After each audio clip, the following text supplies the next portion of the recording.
Hello दोस्तों, आपके अपने यूट्यूब चैनल जीएस कॉन्सेप्ट पर आप सभी लोगों का बहुत बहुत स्वागत है। आशा करते हैं कि आप लोग स्वस्थ होंगे, मस्त होंगे और अपनी पढ़ाई में व्यस्त होंगे। पिछले वीडियो में हम लोग पश्चिम हिमालय और पूर्वी हिमालय में अंतर हम लोगों ने देखा था कि पश्चिम हिमालय और पूर्वी हिमालय में मेन अंतर क्या है। तो आज हम देख रहे हैं कि जैसे आपका पश्चिम हिमालय है तो पश्चिम हिमालय में भारत के कौन कौन से राज्य आते हैं। हम बात करें, आपका लद्दाख हो गया, जम्मू कश्मीर हो गया और हिमाचल प्रदेश और उत्तराखंड। ये भारत के ऐसे राज्य हैं जो पश्चिमी हिमालय के अंतर्गत आते हैं। वहीं अगर हम पूर्वी हिमालय की बात करें तो आपका सिक्किम और अरुणाचल प्रदेश, ये मेन रूप से आपके सिक्किम और अरुणाचल प्रदेश है, यानी कि बृहद हिमालय का विस्तार हमको सिक्किम और अरुणाचल प्रदेश के अंतर्गत दिखाई देता है। जैसे आपका ये बृहद हिमालय है, नंगा पर्वत से लेकर हमको एक सतत श्रृंखला के रूप में नामचा बरवा तक अरुणाचल प्रदेश के अंतर्गत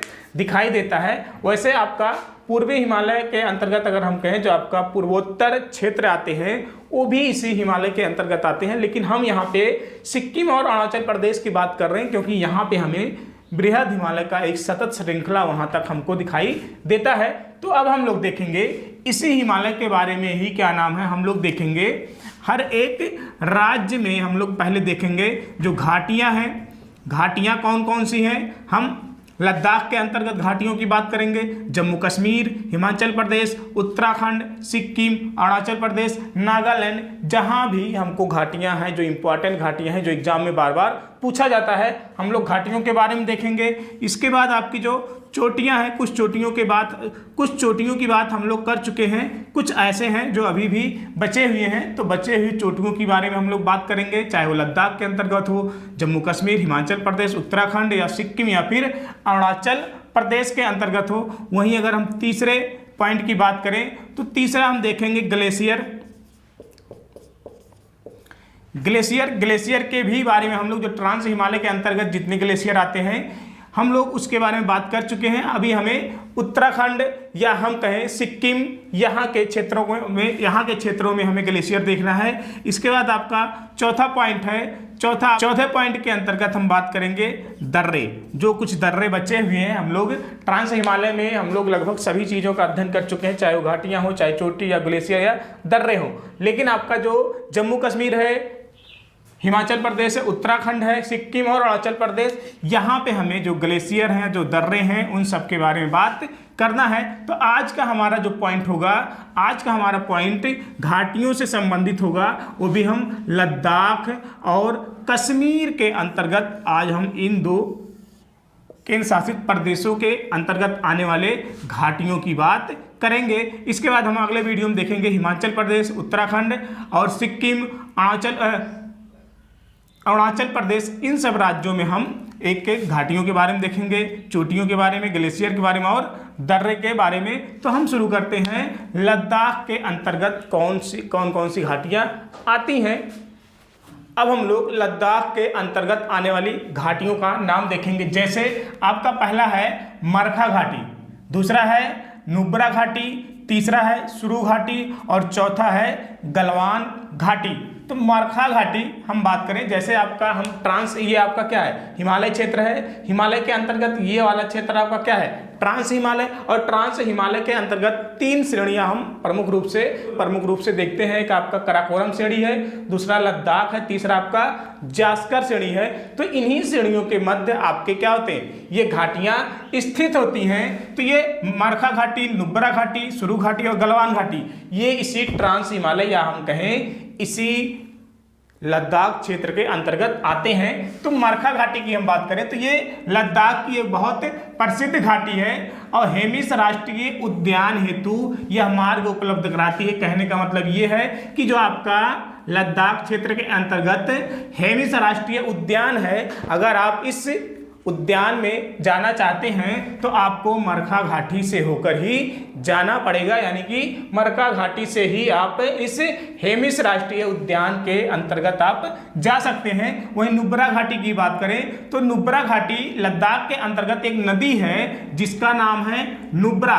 तो ये नुब्रा नदी जो है सियाचिन हिमनद या हम कहें सियाचिन ग्लेशियर से निकलती है। इस नदी के द्वारा जो निर्मित घाटी है उस घाटी को हम नुब्रा घाटी कह रहे हैं, जो कि आपका लद्दाख के अंतर्गत ही आता है। वहीं अगर हम सुरु घाटी की बात करें तो सुरु घाटी भी लद्दाख के अंतर्गत है और ये कारगिल कस्बे के लिए क्या है, बहुत महत्वपूर्ण स्थान रखता है। यानी कि कारगिल कस्बा अगर आपको जाना है, कारगिल क्षेत्र में अगर आपको जाना है तो इस सुरु घाटी से होकर जाना पड़ेगा। वहीं गलवान घाटी की हम बात करें तो गलवान घाटी इसी लद्दाख क्षेत्र के अंतर्गत एक नदी बहती है और उस नदी का नाम है गलवान नदी। तो इसी नदी के नाम पर ही जहाँ से ये नदी बह रही है उस पूरे क्षेत्र को, उस घाटी को हम गलवान घाटी के नाम से जान रहे हैं। और ये लद्दाख क्षेत्र के अंतर्गत हम कहें जो आपका वास्तविक नियंत्रण रेखा है जिसे हम LAC कह रहे हैं, उसी के समीप में ये गलवान घाटी आपका स्थित है। अब हम इसके बाद देखते हैं जम्मू कश्मीर के अंतर्गत आने वाली घाटियां। जम्मू कश्मीर के अंतर्गत आने वाले घाटियां, तो उन घाटियों में हम सबसे प्रमुख घाटी कश्मीर घाटी के बारे में बात करेंगे, जो कि आपका महान हिमालय और पीर पंजाल पर्वत श्रेणी के मध्य में स्थित है। हम महान हिमालय और पीर पंजाल श्रेणी को ही हम लघु हिमालय या मध्य हिमालय भी कहते हैं। पीर घाटी जो है ये महान हिमालय, ये वाला विस्तार जो आपको सतत श्रृंखला दिखाई दे रहा है लगभग 2500 किलोमीटर नंगा पर्वत से लेकर नामचा वरवा तक। इसके बाद बीच बीच में आज इसके अलावा बीच बीच में आपको जो ग्रीन वाला पोर्शन दिख रहा है ये आपका मध्य हिमालय है, या हम कहें लघु हिमालय है, या इसी मध्य हिमालय की जो सबसे लंबी श्रृंखला है जो कश्मीर के अंतर्गत आता है। कश्मीर के अंतर्गत इसी लघु हिमालय या मध्य हिमालय को हम पीर पंजाल पर्वत श्रेणी के नाम से जानते हैं। तो वही आपका जो बृहद हिमालय है, जो पीर पंजाल श्रेणी है, इसके बीच में हमको ये कश्मीर घाटी जो है स्थित है, महान हिमालय और पीर पंजाल श्रेणी के मध्य में। वहीं हम कहें ये जो कश्मीर की घाटी है ये बनिहाल दर्रे द्वारा जम्मू से जुड़ी हुई है। कहने का मतलब है कि जो कश्मीर घाटी है, कश्मीर घाटी आपका बनिहाल दर्रे के द्वारा जम्मू घाटी के लिए एक तरह से मार्ग प्रदान करता है। वहीं अगर इसकी हम संरचना की बात करें, इसकी जो रचना हुई इस घाटी की, तो यह एक समभिन्नत रचना है। समभिन्नत रचना का मतलब, कहने का मतलब है कि जो आपका संपीड़न बल के द्वारा जो उस प्लेट के अंदर क्या नाम है अपनतियां और अभिनतियां बनती हैं, तो अपनतियां जो ऊपर की ओर दिखाई दे रहा पोर्शन और जो नीचे की ओर है उसे हम क्या करें अभिनतियां। तो संपीड़न बल के द्वारा ये क्या होता है, इस संपीड़न बल के द्वारा ये जो प्लेट है, प्लेटों में जो संरचना बनती है इस तरह का बनता है। कहीं आपका क्या है, कहीं पे क्या आकार नीचे की तरफ है, कहीं ऊपर है, तो ऊपर वाले पोर्शन को हम क्या करें अपनत कह रहे हैं और नीचे वाले को हम क्या करें अभिनत कह रहे हैं। तो जब एक साथ ऐसे ढेर सारे एक साथ बन जाते हैं तो उसी एक साथ कई अगर इस तरह की संरचनाएं बनती हैं अपनति और अभिनतियां, उसी को हम कहते हैं समभिन्नति। इसके बारे में जब हम लोग भू संचलन वाला चैप्टर पढ़ेंगे तो वहाँ पे हम इसके बारे में देखेंगे अच्छे से।